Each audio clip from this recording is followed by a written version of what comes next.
Hey. Another episode of the New Progressives blogs. I am Malika again. Um, this is going to be a little different, and I'm going to be as honest with you as I can. I am irate.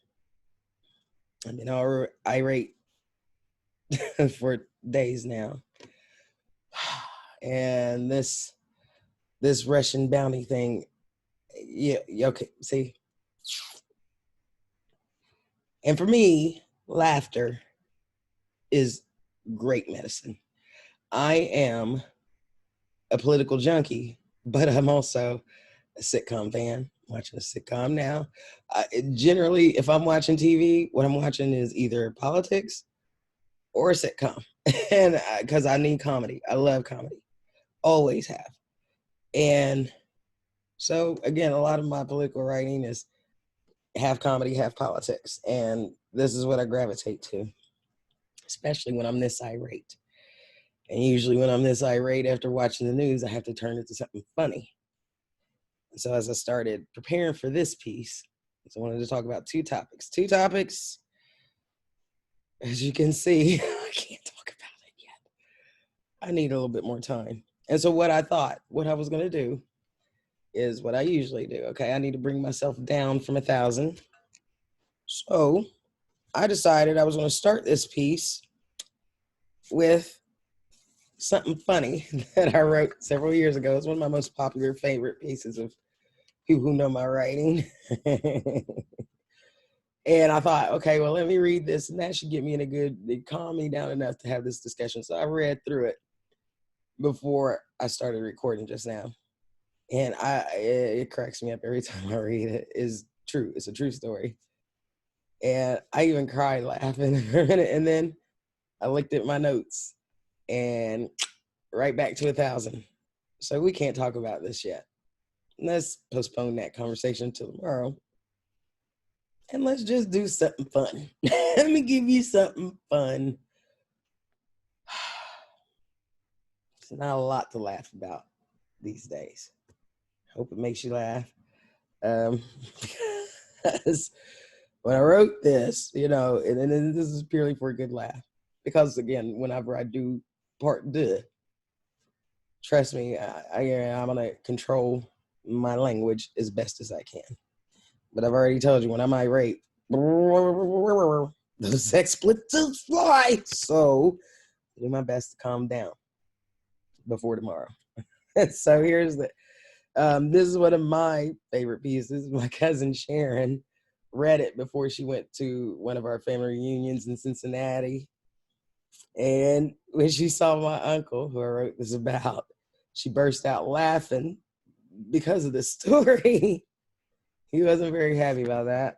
He's not often on Facebook or online or anything, so I don't know. Either it's gonna make him famous and he's gonna really hate me after this. This is a true story, and I love it. It's hilarious. I hope for you too. So the title is "I Needed the Cheese." True story. So for the record, hang on a second. Let me get this right because I can't see. For the record, I know I get it. I struggle sometimes. This is not my milieu. Okay, let me see. I'm gonna make it bigger so I can read it and see what I'm doing at the same time. It's terrible. This is, and believe me when I say this doesn't make me look. It doesn't put me in the best light either. So here we go. I guess I needed the cheese. So for the record, I did not try to burn down Uncle Pitch's apartment. To fully appreciate this story, a little background is required. For starters, I love Uncle Pitch. He looked out for me whenever he could when I first moved to Columbus. Sometimes when he barely had enough money to afford bus fare himself, he would give me half of whatever he had to get me to work. He got me a temp job at Nationwide Insurance, so understand I was trying to help. What makes my uncle crazy are times like the day he showed up at mine and my sister's apartment at 8:30 in the morning, banging on the door like a lunatic. I look through the peephole and there's Uncle Pitch. I'm thinking something bad has happened, some kind of emergency. I open the door and this dude barks, "Take me to the grocery store. Let's go." And he started to walk out the door to the parking lot.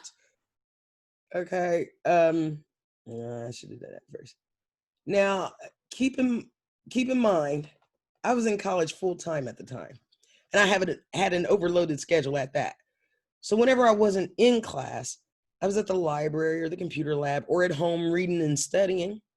School was more than a full-time job. The best thing about Saturday and Sunday was that I didn't have class, so I could sleep in and go to the lab at noon instead of 9 a.m. So you can understand my annoyance at this rude Saturday morning disturbance by the ever-pleasant, sarcastically speaking, Uncle Pitch. I wanted to say, "What's wrong with you? Are you insane? Get the fuck out of here." I wanted to slam the door in his face for emphasis. But he's still my uncle. I didn't want to be disrespectful, although to me, banging on someone's door at 8:30 a.m. demanding stuff is disrespectful, but I digress. So all I could do was laugh at the audacity of this lunatic in my door. My sister hears this. She comes out of her room. She's cracking up too. He was serious, y'all. He stood there seriously waiting for me to grab my keys while still in my PJs and run him to the store. Once I was able to compose myself, I said, "First of all, don't knock on this door at 8:30 in the morning. Just don't. Second, dude, you got to call ahead. You have to schedule an appointment to do some shit like this, and I'll let you know when I can do it." He grunted, shaking his head and walking out the door. "Dude, okay, sorry, it's just not happening." So over the years, this is how it went. It took me leaving him hanging at my door several times before he actually started calling ahead and asking me if I would take him to the store. As long as he did that, he knew I would help him. As long as he was respectful of my time, and honestly, helping him get to the grocery store was doing a lot. Get out of here. Get.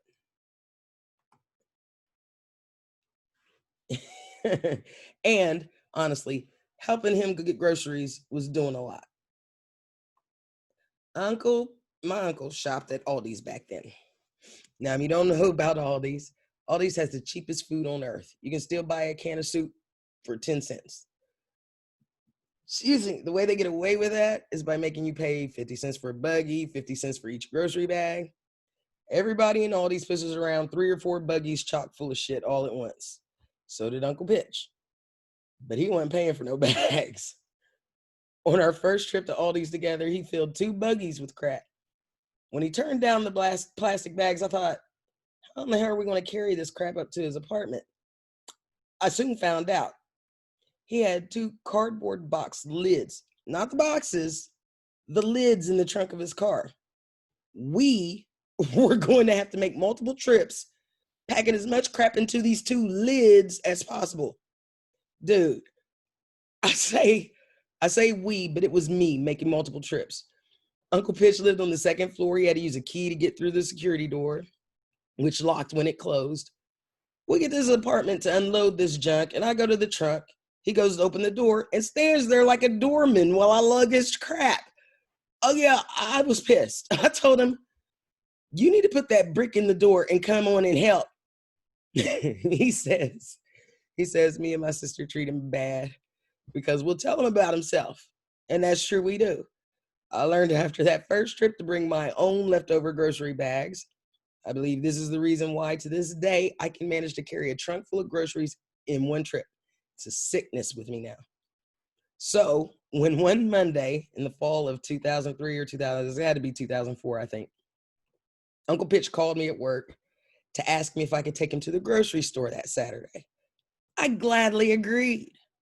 For one, I stopped to reflect on how far we had come from the days of him showing up, pounding on my door at 9 a.m., 8 a.m. demanding stuff, to being a regular person, asking another person for a favor.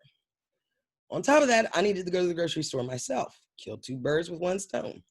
There was a big game that Saturday. All of my friends were coming over to watch the OSU football game. It was a big regular season game. I was planning to make my famous chili, a tradition with me and my friends since OSU won the Fiesta Bowl in 2003. So Saturday rolled around. I called Uncle Pitch the night before to let him know the game plan. Quote, I have to get stuff from the store myself, so I'm going to stop and get what I need before I come your way. Okay, he said.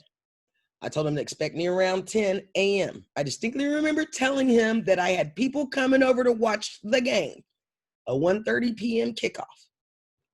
So we need to be quick about it, I told him. He said, I only have a few things to get. Cool. Saturday morning, I was up and out and finished with my shopping by 10 a.m. Since Kroger's on Morris Road was exactly halfway between my apartment and Uncle Pitch's apartment, I figured we'd be going there. I called Uncle Pitch to let him know I was on my way. I'd be there in 10 minutes. He said, okay, he'd be ready. Of course, when I got there, he was not ready. I could tell right away that this favor was more about him wanting some company. It was going on and on. I don't know what the hell he was talking about. After waiting 15 minutes while he slowly got himself together, I was watching the time. And I'm just really not very patient. So the fact that he wasn't ready irked me. But I had plenty of time. Finally, we were on our way. When we got to High Street, I put my blinker on to turn right to go back to Kroger's on Morris. No, go left, he said. I have to go to Walmart. I said, Walmart? I thought you said you needed groceries. He said, yeah, it's the superstore. It's just up this way. Okay, whatever. I thought. I didn't know there was a Walmart on North High Street. Yeah, there wasn't. We were headed to Delaware, Ohio. I almost turned around and dropped him off. I said, Uncle Pitch, where is the Walmart? Annoyed and agitated. We're almost there, he said. I said, Uncle Pitch, I told you I have things to do. I have groceries in the trunk. He said, I only have a few things. Well, you got to be quick, I said curtly. Not patient. 30 minutes out of town. We get to the Walmart. I'm thinking, I know this dude didn't just have me drive him 30 minutes out of town to get just a few things. Man. But I pushed back the ire building in my chest. It was almost 11 a.m. now. I thought, let's just get this done. I still have time. He said he needed water, Splenda, butter, and a few other things. We get to the water, and he says, grab 10 of those. Yes, grab 10 gallons of water. All I'm thinking is, I'm going to be carrying this shit on my own, aren't I? We mosey up and down every aisle between the water and the sugar. He went on and on, just jibber-jabbering about back when him and Nunu and what's his name and what's his nuts ruled the campus. Sigmas were big dogs. Why didn't I pledge my mom's sorority? He was such a stud. He was too cool for those chicks. On and on and on.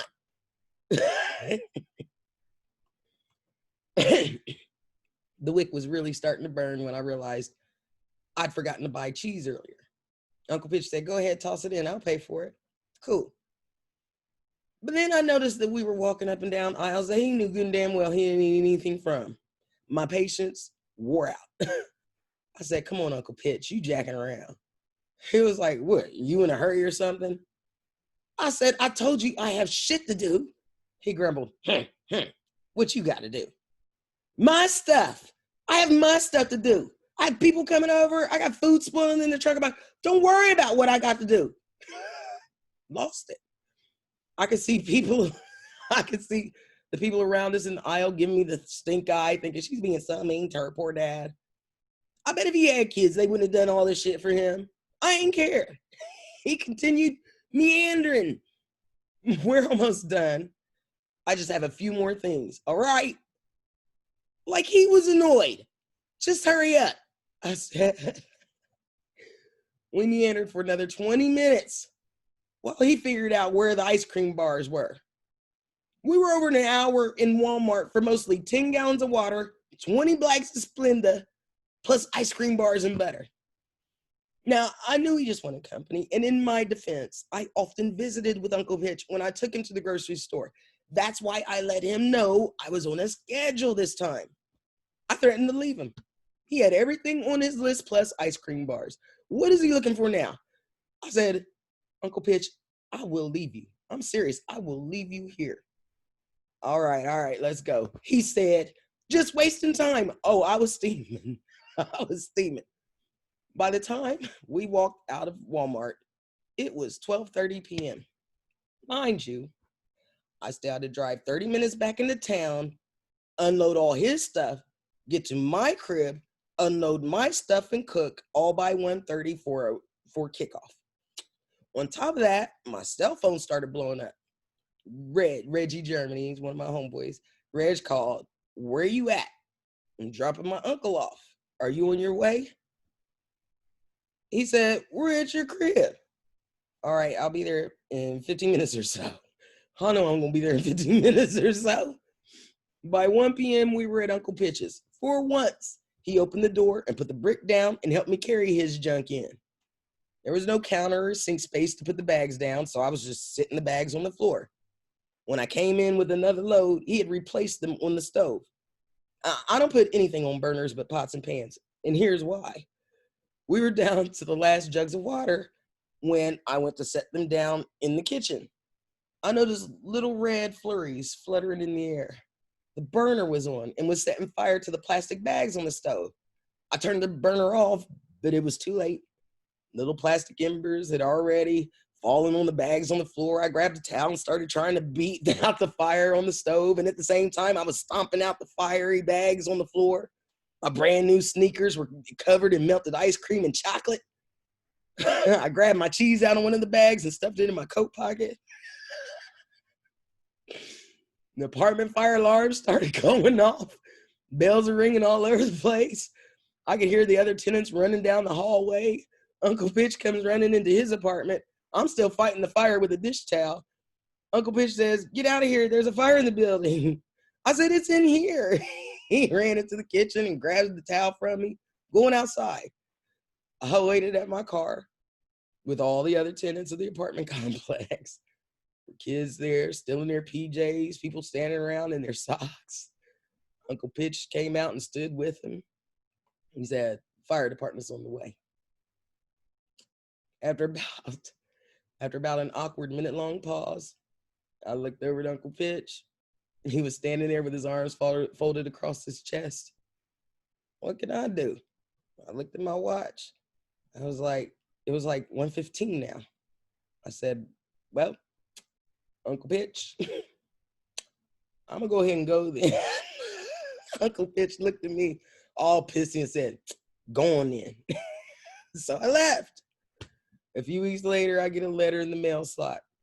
Niece, quote, well, after you left, the fire department came. At least it was a mess. At least everyone got out and nobody got hurt. I'm glad you still had the calmness of mind to grab your cheese before you left. I needed the cheese. So I hope y'all enjoyed that as much as I did. That's a true story. And if you know my Uncle Pitch, like Sharon said, it only makes it funnier because you know I ain't lying. Y'all know good and damn well I'm telling the truth about this. And so that's all I got for today. Because I do. Yeah, see, I'm already at 1,000. Can't even look at it yet. We'll continue this tomorrow. And for the rest of the night, just enjoy that. Thank you.